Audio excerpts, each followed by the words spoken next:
Chapter 21. JV had been annoyed when Rebecca invited her brother to stay for the weekend. She'd been surprised when Steve decided to let her brother stay at his place. It meant she'd started the night in her own bed in the house for the first time in over a week. As before, she'd dozed restless for an hour or so before waking confused and panicked, knowing she wouldn't be able to sleep. She'd gotten up and tiptoed out to the porch. She hadn't been there 5 minutes before the crunch of snow and Steve's growl made her turn in his direction. Damn it!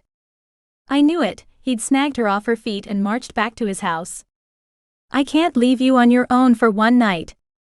He'd carried her into the house and put her on her feet. Without a word, he'd kicked off his boots and removed both their coats.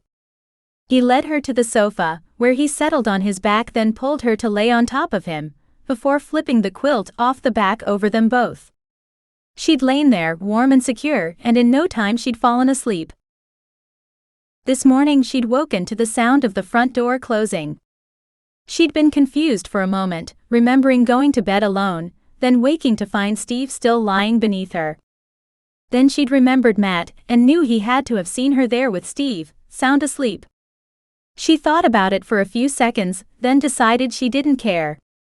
She'd let his presence affect her behavior. She'd let it stop her from going home with Steve in the first place, but it would be the last time. From now on, she would pretend he wasn't there, and life would go on for the rest of his visit. Steve had taken her back up to the main house before heading to the barn to help with the animals. She'd watched until he disappeared around the corner, then went inside. Stepping out of the shower, she toweled the water from her skin and rubbed it from her hair, on autopilot. After dressing, she opened the door, and a puff of hot air and steam rushed ahead of her. She was still lost in thought as she gathered her things and headed for her room. She'd been here nearly 2 weeks, and she'd yet to spend a full night in the bed.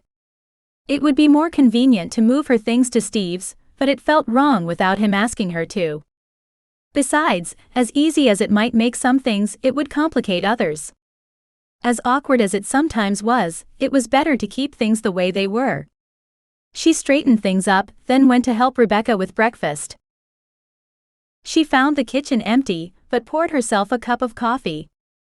She leaned against the counter and took several sips.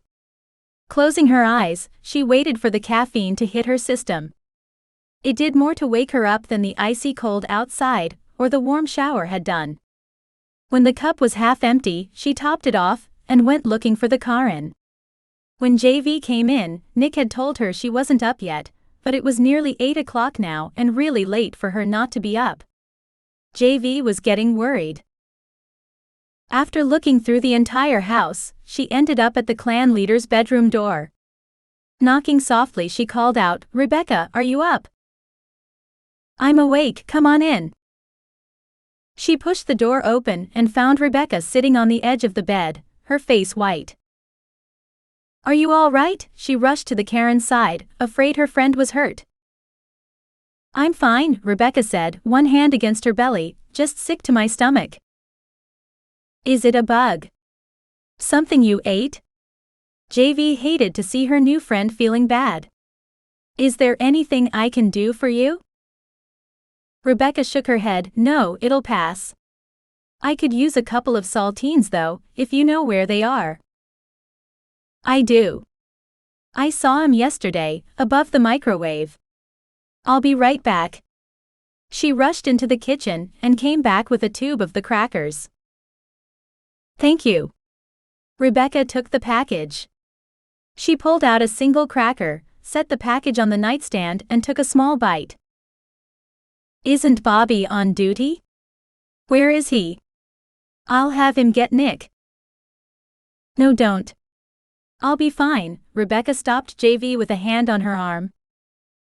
She turned back and looked at the other woman again. "Are you sure?" Rebecca clamped her lips together and nodded. "Just give it a little while. It'll pass." Skeptical, JV sat on her heels and looked her friend's face. "Is there anything else I can get? Anything I can do?" "No, just give me a bit." I'll be fine, I promise. JV wasn't so certain, but she couldn't think of an argument that would convince Rebecca to let her get Nick. Rebecca ate 3 more crackers with small bites and her color improved. Nearly an hour after JV knocked on the bedroom door, Rebecca stood, only looking slightly ill. I think the worst is over, she said. Thanks for the crackers, I think I'll keep these here for a while. She closed the tube and left them on her nightstand. What do you want to do for breakfast? Are you sure? JV was worried. Will your stomach handle it? Rebecca smiled, I'm sure. I only get sick if I go too long without eating. When I first get up is the worst, since I haven't eaten all night. JV frowned, confused. All right. What do you want to eat?